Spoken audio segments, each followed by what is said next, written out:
Thank you for coming uptown. Our theme for the movie series this year is movies we missed on the big screen during the strike. And this was a movie, I remember seeing the trailer and being like, holy shit, Gael Garcia Bernal makes out with Bad Bunny? See it on the big screen? I was so thrilled when Gael accepted my invitation to come watch the movie tonight and come talk to us. Coño, mano. I mean, first of all, can we just talk about the wrestling? Because you wrestled your ass off.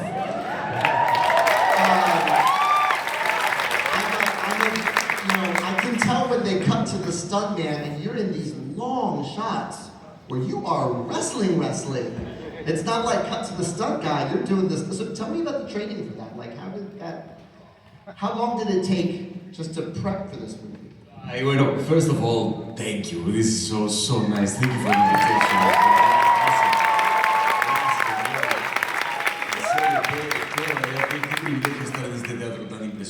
It's really marvelous, the theater. Everyone speaks Spanish, no? Like, by this time we all know. The wrestling, man. Okay, I gotta catch up with one thing that you also mentioned. That's the first thing that my daughter said about this movie. Your daughter said? My daughter said, "You made out with Bad Bunny." What? Like, so you finally made a good movie? Like that was finally makes sense. Like, so yeah, I had to wrestle a lot, and it was wonderful to do that because I had to, it's playing like kids. No, I grew up with lucha libre, and also I grew up in the time of where the exóticos were getting the attention as well. So there was a whole brand of, a whole scope of wrestlers that were incredible, como El Hijo del Santo, Rayo de Jalisco, Octagon, Atlantis, Conan, Cassandro, Pimpinela. Like there were many wrestlers, El Perro Aguayo, that I grew up watching, and with my friends we used to wrestle. No, we used to do this kind of like the characters and everything. I think we all did. It's like telenovelas for boys when you're growing up. Exactly. I mean, I grew up in New York, so it was WWF for me, and Hulk Hogan and all those guys. But it was. But you would do the entrance and everything, no? Oh, with the entrance and the arms. sorry. Yeah. I had to do an entrance. All of the moves, and the futon in your parents' room becomes the wrestling ring, and the waiting for the tag. It's great theater. It's theater. So that was one of the things I also was very surprised. You were aware of Cassandro as a kid. I was aware of Cassandro as a kid, but I trained a lot with the first part of the training was nice and easy because it was getting a lot of weight and strength and eating everything. So that was fun. But then the last month I trained properly with the AAA, which is an association of wrestling in Mexico, and I trained properly with wrestlers. And that hurts a lot. Because the first things that you learn is like in judo, how to fall. So because you gotta take a bump. You gotta take a lot of bumps. And you gotta take the bumps without hurting yourself so much, but also making the whole like the snap, So that the training was really hurtful. And crazy. New relationship to pain. And yes, I didn't understand certain dimensions of pain until I started to do this, and I started to. I was loving the whole thing, and also the wrestlers were so kind with me because they were always very supportive. They were like, "Great, this is great. What you're doing, maybe the stunt one guy is not gonna come. You're gonna do the whole thing." And so when they tell you that, you go like, "Of course I can." Of course, and then you're in trouble. No? Yeah. What in your research and in prepping for this role, what were your insights about how Cassandro was able to transcend the role exóticos had? Like he says in the beginning of the movie, exóticos always lose. They're the foils, they're the bad guys that we boo. What was it about Cassandro that allowed him to transcend that?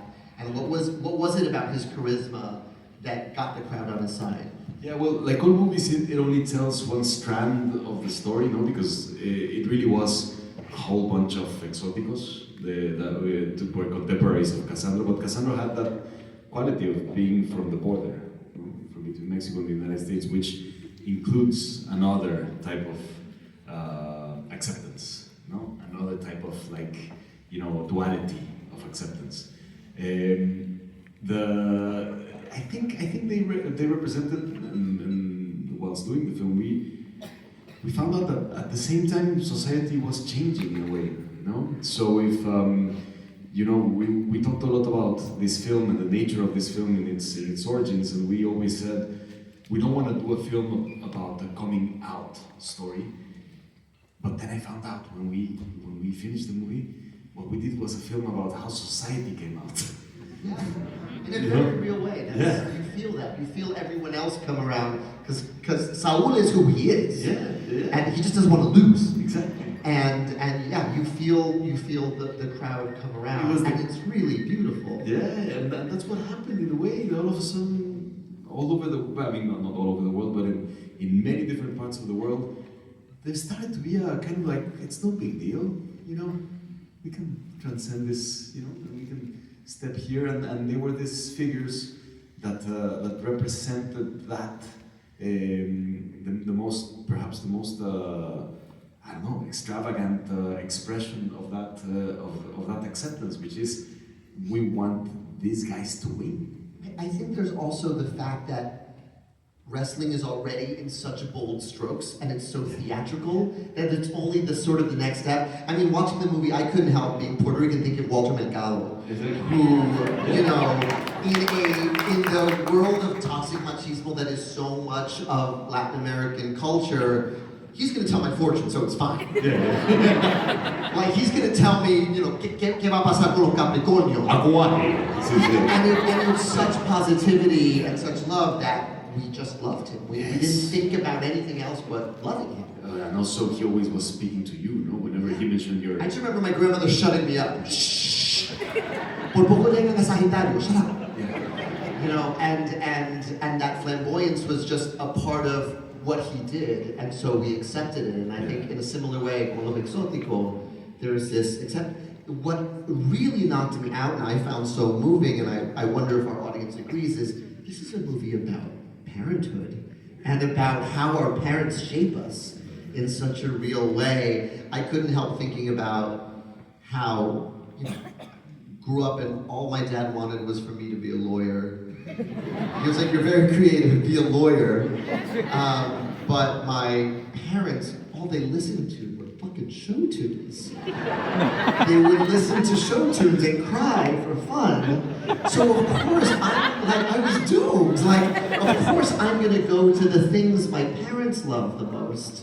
And I find it so moving in the way you tell Saul's story that it's really about his mother and smoking cigarettes with his mother and getting her dressed up for the night, and also that lucha libre is his one link with his father. And so it's sort of like, they may tell you they want you to do something else, but in their actions, they are totally like, of course they created Cassandro. and how much the decisions we make as parents and the decisions we see as children lead us down our paths, consciously or unconsciously. And touching that, I think it is also a portrait of a generation of parents that were very, you know, the father figure became absent, and we've been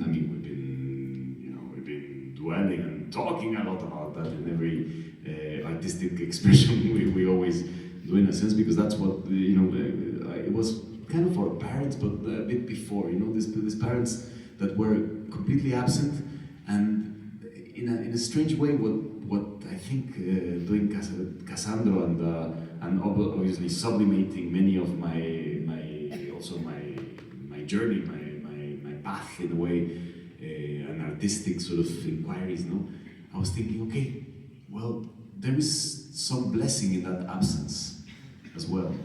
and I know it sounds maybe controversial, but there is a blessing in that absence, because the violence that the father emanated, in a way that the absence took, like separated Cassandro from it, separated that generation, and now we have parents that are able to, to be with carrying their babies in supermarkets.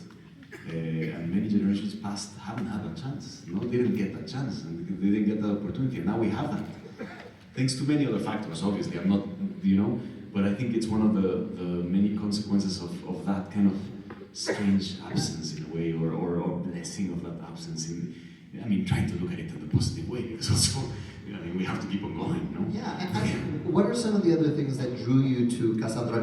You mentioned that you grew up watching Lucha Libre, but what else about Saul, and I know you got to know Saul over the course of making the film, what else made you think, I have to play this part, I have to be in this movie? Well, it always fascinates me, the border culture. For me, it's completely, I don't know, I have been always drawn to it, maybe because I'm not anywhere close to that. I was born in Guadalajara, but raised mainly in Mexico City, and so the border always felt really far away. And the first time that I went there, and it was in Tijuana, I realized, it's crazy how for a span of, I don't know, maybe 400 kilometers to each side, it's kind of the same country in a way. It's kind of the same culture. The border is a culture of its own.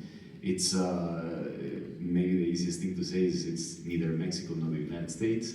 It's a whole mix of things, but it's a whole mix of a very strong emotional journey that goes on, because growing up with that imposition, growing up against a wall, you have to you have to be creative and find your way around that endless, stupid wall. You mentioned growing up in Mexico City. I love how big Mexico City looks when we finally get there in the movie. Okay. Oh no, I know it is, but just the movie starts in these tight alleyways. Cassandro alone on these roads. Just shots of Cassandro caminando solo.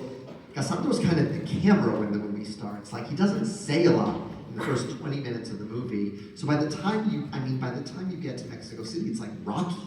It's such a big journey that we've been on with him. This impressionistic but gorgeous journey. And for him, it represented that. Mexico City represented the city of palaces, the city of the cathedral of Lucha Libre, and we shot it in the Palacio de los Deportes, which is a very funky building and made for the Olympic Games in '68. So it's super crazy, the whole era. And I think what encapsulates more or less this border experience in a way is when I was doing a documentary further back, before, 15 years ago or something. It's called ¿Quién es Dayana y Cristal? I think here it's on Netflix. You might find it because take a look. It's interesting. Interviewing some people and working with them, reenacting crossing the border, and there were people that had just been deported, and there was this girl who was from Mexico, but she got to the United States when she was 4, and she was 22 now, and she was deported. She was deported, and so she had just arrived to Ciudad Juárez, and her family is from Michoacán and Colima, so further south. But she was deported there in Ciudad Juárez, and we were reflecting on life and what was happening, and she was very, shocked by the whole thing of her life, kind of wondering if she was gonna risk crossing again, and when you risk crossing again, you risk going to jail. So it was, big, horrible. And she said, what's crazy is that now I'm here in Mexico, and Mexico is the mother I never knew, and the United States is the father that doesn't want to accept me. it is Cassandro is that in a way. I mean, that's an amazing takeaway and sort of larger macro takeaway from the themes in the film. I want to talk a little bit about your co-stars. Roberta Colindres, who is your incredible trainer, who played Sabrina in the movie. I just want to call dibs and say she's a Broadway baby who made her debut in Fun Home. If you know that show, Changing My Major to Joan, she's Joan. What was it like training with her? What was your experience with her? So much fun. I mean, we became best friends immediately. Like there was something, I don't know, some connection that was amazing, and also we had to connect because we had to immediately start to wrestle with each other. And she joined me in the lucha libre training, and it was incredible. She was such a good sport, and we were like, we were loving it. We were just. And then Benito wrestles, but for real wrestles. I know how many of you follow wrestling. It might just be me, but Bad Bunny wrestles. He wrestled in Puerto Rico at WWE Backlash, and I remember being like, okay, they're gonna have a celebrity wrestle, but he's doing flips and shit, and he was really good.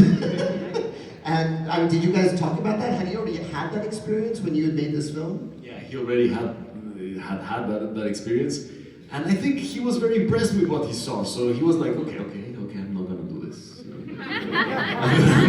To take a break. Yeah, I have to take a exactly. Yeah. No, because also it's true. You have to be in top condition in order to do it because you're dying. When you're there, I was dying. There were moments I couldn't keep on going.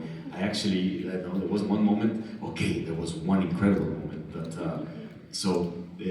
I was dying the whole day, and it was a lunch break, and I slept, and I was like, everything hurts, and I'm feeling really bad. I had something happening, and then came back to keep on doing the scene, and I had been working with El Hijo del Santo. I had been wrestling with El Hijo del Santo the whole morning.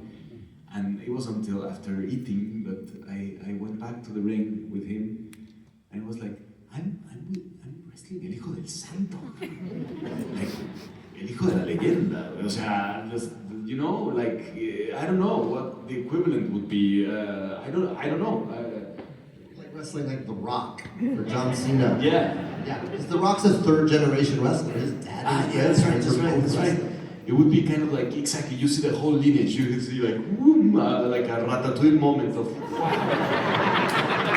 everything is here, and really there was a moment of, my example I give is I don't know, people follow the El Chavo del Ocho. Okay. It was like being in the barrel of El Chavo del Ocho. It was that moment of I'm in the house of El Chavo. I'm in the house of, I'm wrestling against El Hijo del Santo, against the figure that I stepped on in the middle of the night when I went to the bathroom when I was a little kid, and it hurts like hell, and the figure is there, so it was him. I was wrestling him, and for me, I don't know, my kids were more interested in Bad Bunny, but I was but these guys, this is I'm swimming the Amazon, I'm with the legend. So that was the moment for, I don't know what happened, maybe it was the vitamin B that I had an injection. That's important. That helped.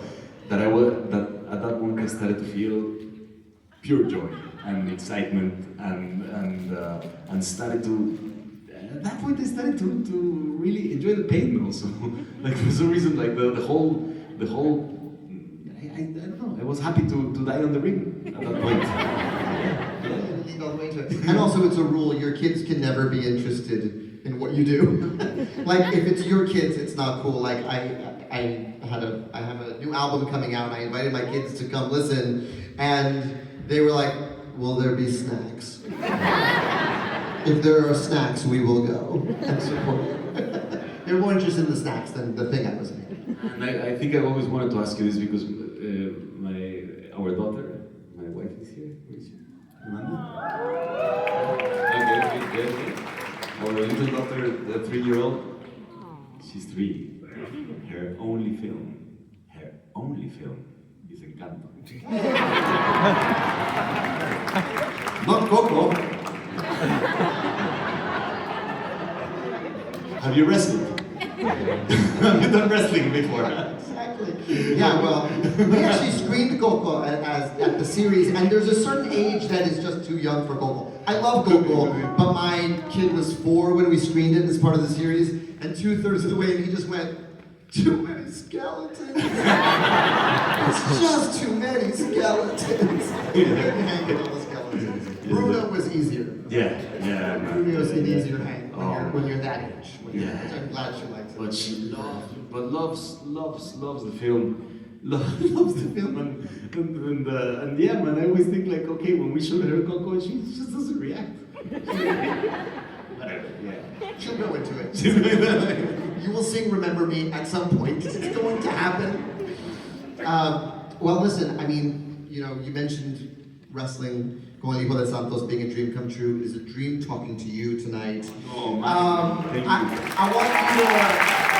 I know you're in town promoting your new project, but I'd love for you to tell everybody about your new project that you're in town to talk about. And actually, it has to do with a ring as well, but this time a boxing ring. And as you know, lucha libre, boxing. Come on, Puerto Rico, Mexico. There is a lot of.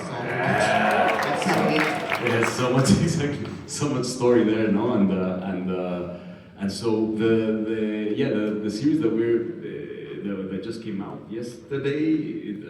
Here is in Hulu and in all over the world, Disney Plus. It is the story of a boxer that has to say goodbye to success, and is trying to find out the way of how to do it, in the most amicable, easy way against the forces of capitalism and money making and kind of like that, and is not finding a good good pathway to do it. And then there are many things that go in the. I mean, it's an adventure, but it's a comedy because it's with my good friend Diego Luna plays my manager. You guys are the BFFs. I mean, at this point, when you're on set together, you've done so many films and projects together. Like, what is the shorthand at this point when the two of you are working together? It's really crazy. I don't know what it is, but man, there is that connection that sometimes we can't hold the laughter, which is a problem. Because when we were younger, before there would be a director that would say, "Guys, stop! Come on, let's concentrate! Come on!" Finally, someone to break the kind of like, okay, because you know how it is. Like, there's some days that you begin and then ya está, the whole day is like this is not gonna stop. But the problem now is that it was our idea, our project. We were executive producers. You had too much power. Yes, and nobody would shut us up. We were like, and they were like, somebody please come in and just put some order here. And nobody. Well, we have to thank the director, who was very good at being an emollient of all of that. But we have an interesting connection because we grew up in the theater together with our parents, working in the theater. So in a way, I actually found out that Diego always wanted to be an actor. This I thought was not true, because I didn't want to be an actor when I was a kid. You did? What did you want to be? You want to be a wrestler? Yeah. What did you really want to be? Yeah, wrestler, football player,